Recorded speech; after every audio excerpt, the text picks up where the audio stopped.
Les habla desde La Habana Reinaldo Escobar, con el propósito de comentarles en cómo lo viví los acontecimientos que más me han impactado a lo largo de estos últimos 65 años.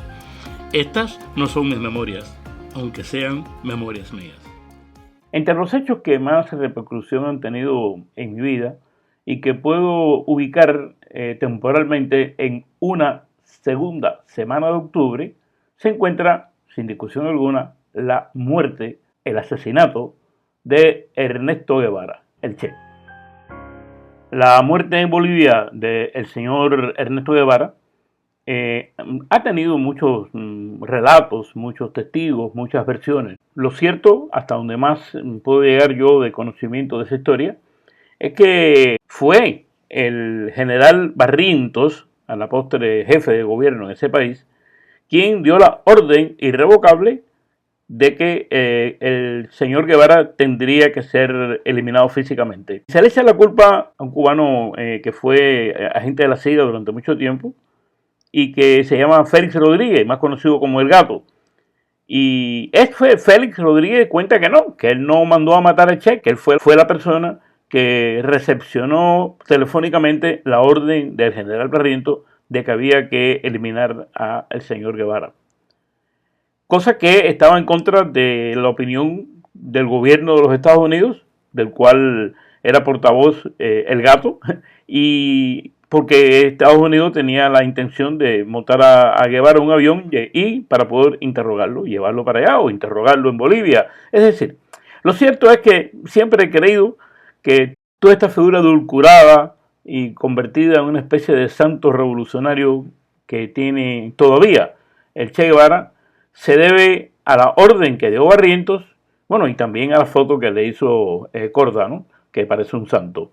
Si Barrientos no hubiera dado esa orden, si lo hubieran montado en un avión y lo hubieran devuelto a Cuba, pues Guevara sería hoy, si estuviera vivo, un nonagenario más que estuviera rondando en las esferas del poder, o quizás hubiera tenido diferencias irreconciliables con el gobierno cubano y vaya usted a saber cómo hubiera terminado.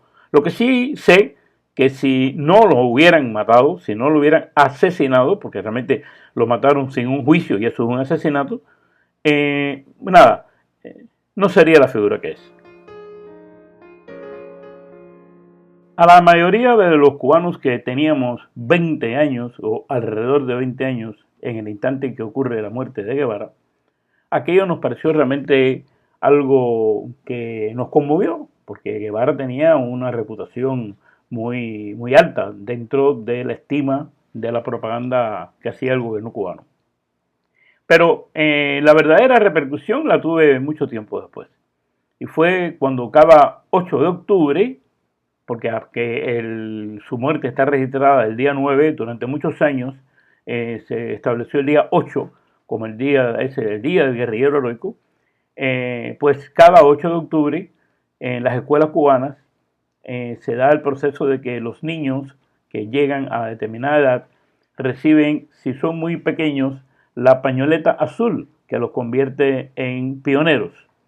Y cuando lleguen a otra edad reciben la pañoleta roja, que es como una especie de ascenso en la organización. Y bueno, pues yo pasé por ese proceso, mi hija Luz Escobar, que se acuerda perfectamente de eso, hay fotos y todo. Yo fui la persona que cuando ella cumplió la edad requerida, le puse la pañoleta azul y luego le puse la pañoleta roja. Es decir, yo bauticé a mi hija en este ceremonial guerrillero, en este ceremonial luctuoso, en este ceremonial ficticio. A mi hija la inicié como pionera con este ritual.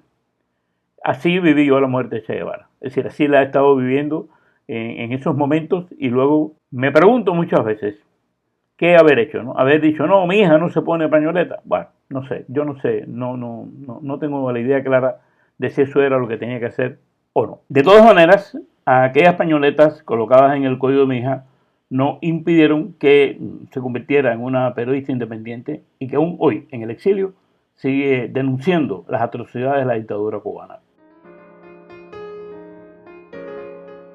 En la segunda semana del mes de octubre de 1987, más precisamente el día 10, que coincidía con el comienzo de la Guerra de Independencia en 1968, el señor Elizardo Sánchez Santa Cruz fundó la Comisión Nacional de Derechos Humanos y Reconciliación Nacional.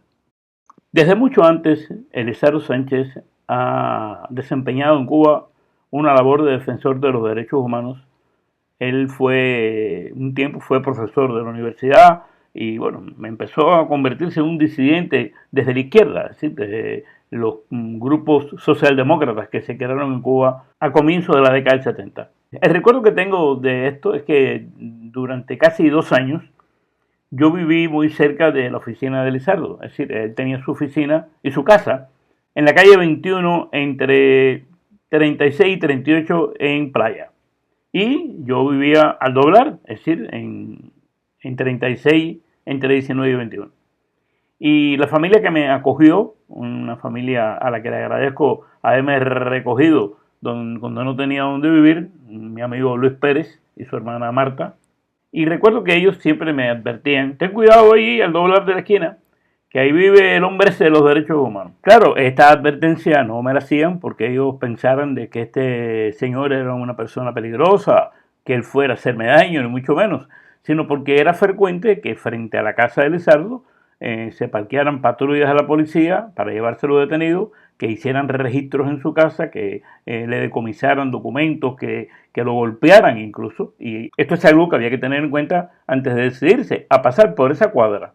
Y claro está, yo evitaba pasar por ahí, ¿no? Y cuando pasaba de la acera enfrente, donde por cierto había una tintorería. Nunca vi ningún movimiento ni nada. Pasaron bastantes años hasta que visité la casa de Elizardo por primera vez. Debe haber sido, si no me equivoco, en el año 2002.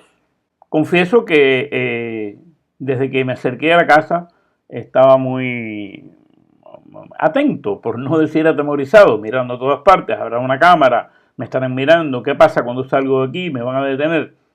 Pero Elizardo es una persona que realmente afloja todas las tensiones porque es un hombre muy tranquilo, muy sereno, muy inteligente, muy informado. Y me atendió sin conocerme. Yo le dije, mire, yo soy Reinaldo Escobar, soy periodista, he venido aquí para conocerlo.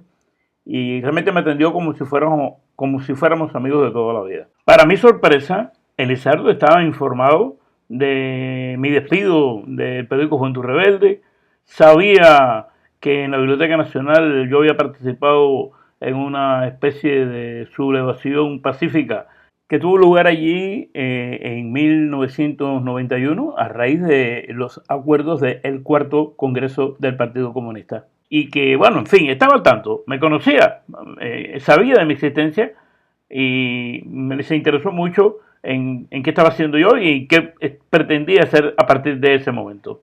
Esta Comisión de Derechos Humanos que dirigía Elizardo ya en estos momentos no existe. Hoy es la economista cubana Marta Beatriz Roque quien desde el Centro de Derechos Humanos realiza mensualmente un informe sobre la situación de los presos políticos, quiénes son, qué tiempo están cumpliendo, cuánto les queda, y también añade algunas pinceladas sobre la situación de los derechos humanos en general en el país. Hay que decir que lo hace con mucho trabajo y con muy poca ayuda.